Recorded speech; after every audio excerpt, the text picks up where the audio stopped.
வணக்கம். வளமுடன். நாடாளுமன்றத்துல இன்னைக்கு ராகுல் பேசின பேச்சினால அதிர்ச்சியில உறைஞ்சு போயிருக்கு இந்த பிஜேபி ஆர்எஸ்எஸ் கும்பல்.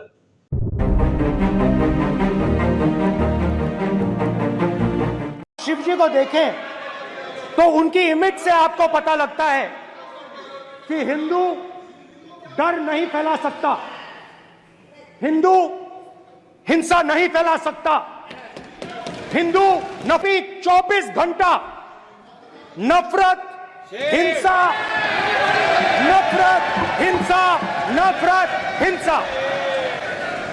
स्पीकर सर,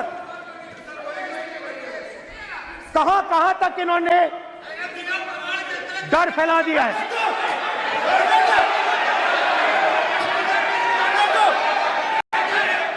प्लीज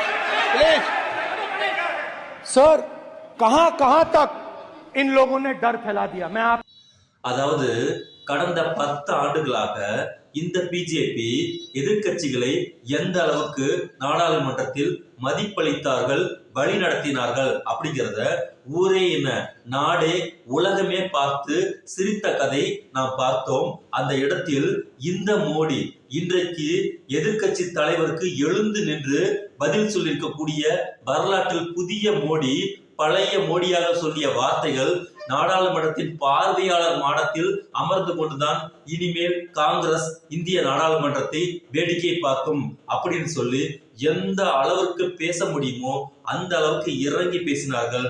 அதுவும் ராகுலை பப்பு பப்பு என்று சொல்லி மிகப்பெரிய அளவிற்கு இழிவுபடுத்தி தொடர்ச்சியாக வேலை செய்தார்கள். அதுவும் இப்போது இருக்கக்கூடிய அப்போதைய சபாநாயகராக இருக்கக்கூடிய இந்த ஓம் பிர்லா தான் கையெழுத்து போட்டு அந்த எம்பி பதவியவே பறிச்சு என்னென்ன வேலைகள் செய்ய முடியுமோ அத்தனையும் செய்தார். ஆனால் மக்கள் கொடுத்திருக்கக்கூடிய மாபெரும் அங்கீகாரம் இந்தியா கூட்டணியுடைய தலைவர் அப்படின்னு சொல்லி எதிர்கட்சி தலைவர்னு கொடுக்கவும் இன்றைக்கு முதலா அவர் பேசியிருக்கக்கூடிய பேச்சு ஒட்டு மொத்த பிஜேபியுமே ஆட்டம் காண வச்சிருக்கு. காரணம், அவர்கள் சொல்லியிருக்கக்கூடிய வார்த்தை ஆதாரத்தை தொட்டு பேசிய வார்த்தை. நீங்கள் அனைவரும் இந்துக்கள் தானா? இந்துக்கள் என்பதற்கு என்ன டெபினிஷன்ஸ்? அதுதான் இங்க முக்கியமான விஷயம்.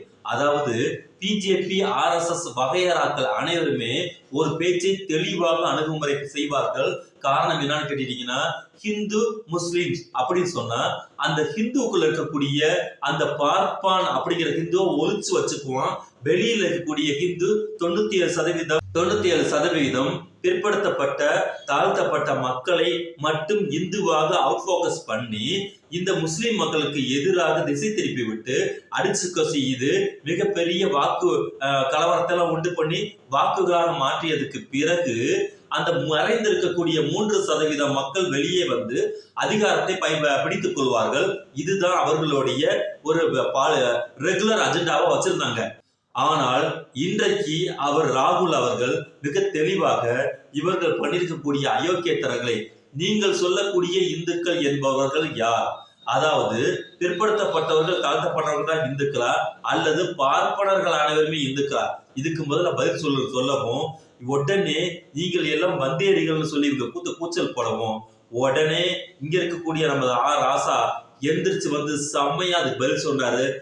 நாங்கள் வந்தேரிகள் என்றால் நீங்களும் ஆரியர்களும் அடிவரடிகளும் கைபர் போன கணவாய் வழியாக உள்ளே புகுந்த வந்தேரிகள் தான் நீங்க அப்படின்னு சொல்லி பெரிய அளவிற்கு நாடாளுமன்றத்தை இல்லைன்னு செஞ்சு விட்டுருக்காங்க.